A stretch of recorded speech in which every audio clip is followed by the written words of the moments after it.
11 साल की तनु अपने माँ बाप के साथ दिल्ली शहर में रहती थी, पर पिछले कुछ दिनों से वो कुछ अजीब सा बर्ताव करने लगी थी।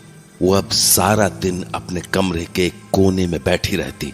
उसे देखकर ऐसा लगने लगा था जैसे कि मानो वो किसी और ही दुनिया में खोई हुई हो। कभी वो किसी किताब को उठाकर पढ़ने लगती, तो कभी दीवार की ओर मुंह करके खिलखिलाकर हंसने लग जाया करती थी। माता पिता को उसकी ये हरकतें बहुत अजीब लगती थी, पर असली खेल तो तब शुरू हुआ जब एक रोज तनु ने टीवी पर किसी को देखकर कह दिया कि अरे, ये तो बिल्कुल मुकेश जैसा लगता है। मुकेश? कौन मुकेश बेटा? तनु? हाँ? कौन मुकेश? किसकी बात कर रही हो तुम? दोस्त है मेरा। दोस्त है? हाँ, कौन सा दोस्त? मेरा दोस्त जो हमेशा मेरे साथ रहता है, मेरे कमरे में। तनु की इस बात को सुनकर उसके पिता फौरन उसके कमरे में गए, पर वहां उन्हें कोई नहीं मिला। तो उन्होंने तनु को डांटते हुए कहा, ये क्या बेकार की बातें करने लगी हो तुम? पढ़ाई लिखाई से मन भर गया है क्या, जो ऐसी कहानियां बनाने लगी हो तुम? पापा, आप ऐसा क्यों बोल रहे हो? वो दोस्त है मेरा और मेरे कमरे में ही रहता है। अच्छा, दोस्त है तुम्हारा? कहाँ है ये तेरा दोस्त? मिलवा हमें। नहीं, वो बस मेरा दोस्त है और बस मुझसे ही मिलने आता है और मेरी सारी प्रॉब्लम्स सॉल्व कर देता है।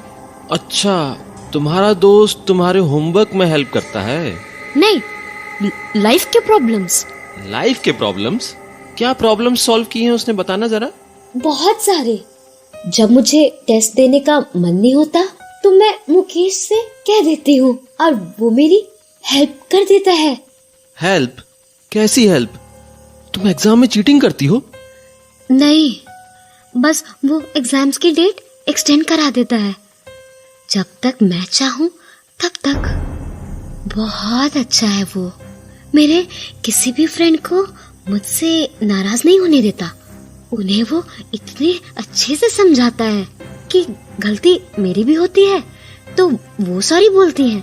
बहुत अच्छा है मुकेश। अच्छा, मतलब तुम्हें लाइफ गाइडेंस मिल रहा है किसी ऐसे से जो दिखता ही नहीं है। आप लोग उसे नहीं दिख सकते, पर मुझे तो वो हमेशा दिखता है। वो अभी भी सामने दरवाजे पर खड़े होकर हमारी बातें सुन रहा है। देखो तनु, ऐसा है, ये मजाक मस्ती आज किया, ठीक है, पर आगे से ऐसी फालतू की बातें मत करना। तुम्हारी मम्मी बेकार में डर जाएंगी। पर मम्मी क्यों डरेंगी? हमारे घर में कोई भूत थोड़ी ना है, बस मेरा दोस्त है जो सिर्फ मुझे दिखता है। इसमें डरने वाली क्या बात है? तनु, मैंने कहा ना, ये नौटंकी करने की जरूरत नहीं है। मजाक मस्ती एक हद तक अच्छी लगती है। आपको मेरी बात मजाक लग रही है?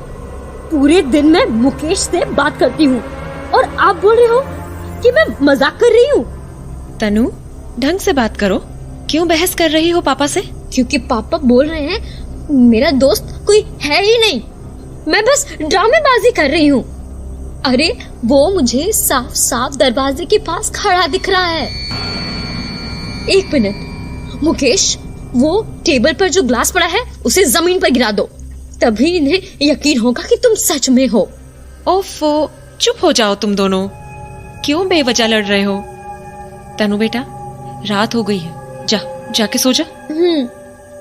पर मैं झूठ नहीं बोल रही हूँ मम्मी, मुकेश सच में है।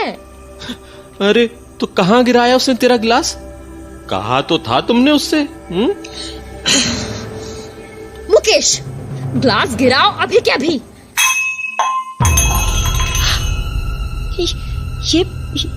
ये कैसे हुआ? मैंने कहा था ना, मेरा फ्रेंड सच में है। ये क्या हुआ अभी? वो ग्लास कैसे गिरा? अरे, हवा से गिर गया होगा। नहीं, पंखा भी नहीं चल रहा है और खिड़कियां भी बंद हैं। हवा कहाँ से आएगी? मुझे कुछ ठीक नहीं लग रहा है। पंडित जी से बात करें क्या? अरे, अब तुम मत शुरू हो जाओ। किसी तरह गिर गया होगा गिलास, और मैं ये फालतू के भूत प्रेत नहीं मानता। हाँ, भूत प्रेत की बात कहाँ से?